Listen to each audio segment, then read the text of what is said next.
दोस्तों आपको याद होगा कि पिछले साल यानी सन 2023 में जुलाई के महीने में भारतीय रेलवे में यानी इंडिया की ट्रेन में एक बड़ा ही खतरनाक इंसिडेंट हुआ था, डरा देने वाला। एक पुलिस वाला था, चेतन शर्मा नाम का। उसने चलती हुई ट्रेन के अंदर पहले तो अपने पास में बैठे हुए अपना जो जो सीनियर थे पुलिस वाले ही एक, उनको कत्ल किया। और उसके बाद फिर उसने ढूंढ ढूंढ कर खुद अपनी बोगी में भी और दूसरी बोगी में भी जाकर ढूंढ ढूंढ कर ऐसे 3 लोगों को कत्ल किया जो उसको शक्लो सूरत से मुसलमान दिखाई दिए, यानी कपड़ों से या दाढ़ी से जिस भी तरह से उसने पहचाना, चुन चुन कर 3 मुसलमानों को कत्ल किया अपने सीनियर के अलावा। और उसके बाद फिर उसने नारे वगैरह भी लगाए, यानी कुछ इस तरह के डायलॉग मारे कि हिंदुस्तान में रहना होगा तो फलाना फलाना, जो इस तरह की आजकल बातें की जाती हैं। इस पूरे इंसिडेंट के बाद इंडियन मीडिया ने बड़ी ही शिद्दत के साथ ये प्रोपेगेंडा सेट करने की कोशिश की, ये नैरेटिव दिया इसको कि ये जो चेतन शर्मा था जिसने चुन चुन कर यानी ढूंढ ढूंढ कर अपने दिमाग से मुसलमानों को मारा, पहचान कर मारा, वो दिमागी तौर पर पागल था। उसका दिमागी संतुलन सही नहीं था, इसलिए उसने ये पूरा कत्ल कर दिया, ये पूरा मामला अंजाम दे दिया। लेकिन ज़ाहिर है ये एक प्रोपेगेंडा ही था, बहुत जल्द ही ये फेल हो गया और बाद में खबर ये निकल कर आई कि सब कुछ नॉर्मल था। यही वजह है कि कोर्ट की तरफ से उसको जेल भेज दिया गया और आज तक वो जेल में बंद है। चलिए थोड़ा और पीछे चलते हैं। दिल्ली दंगे याद होंगे, जो सीए, एनआरसी वगैरह का जो पूरा मैटर हुआ था उसके बाद शुरू हुए थे। उसमें भी एक वीडियो वायरल हुआ था, आपको अगर याद हो, कि 4-5 मुस्लिम लड़कों को पुलिस वाले मार रहे थे। उसमें बिल्कुल साफ तौर पर यह सुना जा सकता था कि एक पुलिस वाला उन लोगों को मारते हुए जबरदस्ती फोर्स कर रहा था कि राष्ट्रगान गाओ, यानी एक तरीके से वही नफरत वाली बातें कर रहा था। आज उस मैटर को 3 से 4 साल गुजरने वाले हैं, लेकिन अभी तक कोर्ट को इंतजार है कि दिल्ली पुलिस उनको बताएगी कि वो बंदा कौन था जो इस पूरे मैटर को अंजाम दे रहा था, जो उस वीडियो में उन लोगों को फोर्स कर रहा था और इस पूरी तरीके से मार रहा था। इवन अभी कुछ दिन पहले ही कोर्ट की तरफ से ये कहा गया है कि दिल्ली पुलिस हम लोगों को ये सबूत क्यों नहीं देती कि वो बंदा कौन था, अभी तक क्यों नहीं पहचान पाई है। हम जिंदगी भर उस वीडियो में कौन बंदा है इस चीज को जानने का जिंदगी भर इंतजार नहीं कर सकते हैं, ये कोर्ट की तरफ से कहा गया है। इस तरह के कोई एक दो नहीं बल्कि अनगिनत मामले हैं। लेकिन आप लोगों ने अगर नोटिस किया होगा तो इन सारे ही मामलों में एक चीज कॉमन है, और वो चीज है नफरत, हेट। हेट भी एक खास कम्युनिटी के खिलाफ, वो भी आम लोगों के दिमाग में नहीं, बल्कि ये सारे इंसिडेंट तो ये साबित करते हैं कि नफरत एक कम्युनिटी के खिलाफ सिस्टम में बैठे हुए लोगों के दिमाग में पहुंच चुकी है, और स्पेशली पुलिस में बैठे हुए कुछ लोगों के दिमाग तक पहुंच चुकी है, जो वाकई बहुत ज्यादा खतरनाक चीज है। बिल्कुल इसी तरह का ही हेट और नफरत से जुड़ा हुआ एक मामला फिर से सामने आया है।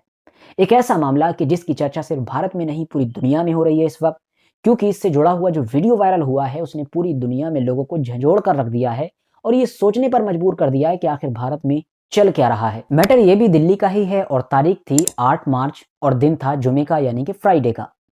जुमे वाले दिन जब नमाज अदा की जा रही थी इंद्रलोक नाम के इलाके में दिल्ली के, तो मस्जिद जो थी वो पूरी तरीके से भर चुकी थी। आमतौर पर हम देखते हैं कि जो बड़ी मस्जिदें होती हैं वो जुमे वाले दिन भर जाती हैं, जिसकी वजह से जो बाकी नमाजी जो आते हैं यानी आखिर में, उन लोगों को इधर-उधर कहीं जुगाड़ करना पड़ता है, या फिर अगर कोई जुगाड़ नहीं होता है तो जो सड़क होती है, पार्किंग होती है, उसमें अपने अपने चादरों को, अपनी जानमाज़ को जो अपने घर से लाए होते हैं, या चटाई वगैरह को डालकर नमाज़ अदा करनी पड़ती है।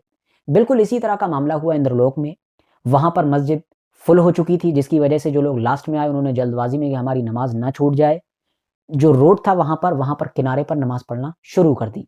मगर फिर हुआ ये कि उस इलाके का जो चौकी इंचार्ज था, जिसका नाम मनोज कुमार तोमर बताया गया है, वो आया और उसने उन लोगों को फ़ोर्सफुली वहाँ से हटाने की कोशिश की, उस वक़्त कि जब वो ऑलरेडी नमाज़ के अंदर थे, यानी नमाज़ अदा कर रहे थे।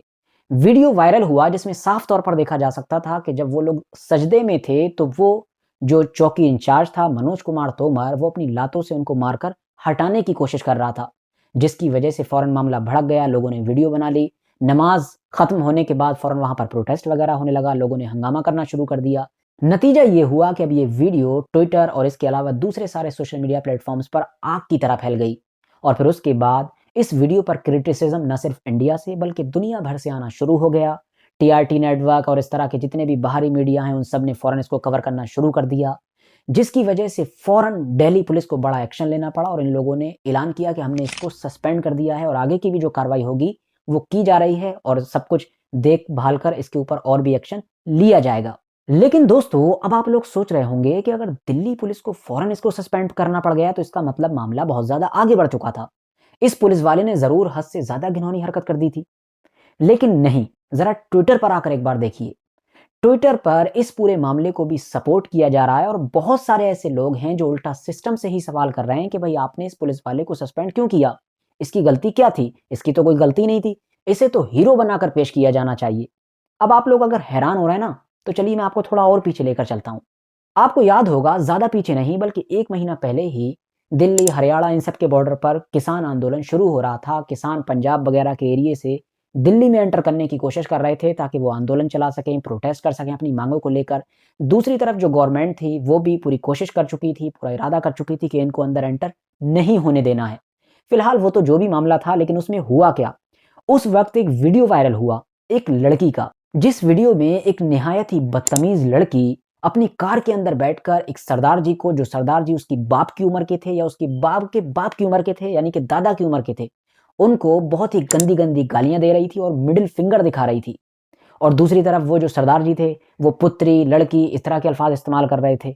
एक तरफ सरदार जी इस तरह के अल्फ़ाज़ इस्तेमाल कर रहे थे, दूसरी तरफ वो लड़की गालियाँ दे रही थी। अब इस पूरी वीडियो के वायरल होने के बाद लॉजिकली तो यही सेंस बनता है कि हम सोचेंगे कि चलो यार, किसी का ओपिनियन कुछ भी हो सकता है। आप चाहे किसान के फ़ेवर में हो या किसान आंदोलन के खिलाफ हो, आपकी आइडियोलॉजी जो भी हो, सोच विचार जो भी हो, आप किसी की भी तरफ हो। लेकिन जो इस तरह का मामला हुआ है, इस लड़की ने जो बदतमीज़ी की है इन सरदार जी के साथ, जो उसको कुछ बुरा भला कह भी नहीं रहे थे और उसकी उम्र के हिसाब से उसके बाप या बाप के बाप की उम्र के थे, तो ज़ाहिर है इसको कंडेम करना चाहिए। इस लड़की के खिलाफ एक्शन होना चाहिए, हमको इसको जो है क्रिटिसाइज़ करना चाहिए। लेकिन हुआ क्या था जानते हैं? इस लड़की को क्रिटिसाइज़ करना तो दूर, बल्कि एक बड़े तबके ने हीरो बनाकर पेश किया, हीरोइन बनाकर पेश किया और इसको एक योद्धा के तौर पर दिखाया ट्विटर पर। इसके फ़ोटो एडिट किए गए और ऊपर जो ऐसे सिंहासन पहना दिया गया। अब उस मैटर में भी लॉजिकली सबको समझ में आ रहा था कि हम गलत कर रहे हैं, लेकिन क्यों कर रहे थे? क्योंकि नफ़रत है, एक नफ़रत जो उनके दिमाग में डाली गई है और ये समझाने की उनको लगातार कोशिश की गई है कि तुम ही ठीक हो। बाकी ये जितने भी लोग हैं अलग-अलग ग्रुप के, अगर कोई पंजाबी है, वो अगर किसी चीज़ पर ऑब्जेक्शन करता है, किसी चीज़ को क्रिटिसाइज़ करता है, किसी चीज़ के खिलाफ जाता है, तो समझ लो वो तो खालिस्तानी है। मुसलमानों की तो हैसियत ही नहीं है कि वो किसी चीज़ के खिलाफ जाएँ, और अगर जाने की कोशिश करेंगे तो वो तो आतंकवादी हैं ही। साउथ इंडियन जो हैं, अगर वो भी किसी चीज़ के खिलाफ जाएँगे तो वो लेफ्टिस्ट हैं। इसके अलावा भी उनको पता नहीं कौन-कौन से टाइटल दे दिए जाते हैं। तो कुल मिलाकर तुम ही ठीक हो। लेकिन दोस्तों, यहाँ पर ये बात भी याद रखने वाली है कि नफ़रत ने कभी किसी को फ़ायदा नहीं पहुँचाया है, बल्कि अपना ही नुकसान किया है। इतिहास में जब भी किसी ने किसी के लिए गड्ढा खोदा है ना, तो भले ही वो शुरुआत में उस बंदे को गिराने में कामयाब हो गया हो कि जिसके लिए उसने खोदा हो, लेकिन बाद में या फिर पहले ही वो खुद उस गड्ढे में ज़रूर गिरा है। मिसाल के तौर पर इस दिल्ली वाले मैटर को ही देख लीजिए। वो नफ़रत ही थी जो लगातार इसके दिमाग में भरती गई इस बंदे की, और फिर उसी नफ़रत की वजह से इसने लात से को मार दिया। जिसे मारा उसे मार दिया, वीडियो वायरल हो गया, लेकिन उस नफ़रत की वजह से ही ये खुद उसी नफ़रत के गड्ढे में आज गिर गया, क्योंकि जो इसने हरकत की उसकी वजह से क्या हुआ? सस्पेंड हो गया। फिलहाल आज की अपनी बात को हम यहीं पर ख़त्म करते हैं। अपना कीमती वक़्त देने के लिए बहुत-बहुत शुक्रिया। और अगर आप लोगों को ये वीडियो वाक़ई जानकारी से भरपूर लगी हो, इन्फॉर्मेटिव लगी हो, तो लाइक करें, और इसी तरह की वीडियो अगर आगे भी देखना चाहते हैं तो इस चैनल को ज़रूर सब्सक्राइब कर लें, ताकि जब भी मैं वीडियो डालूँ तो आप लोगों तक सबसे पहले पहुँच सके।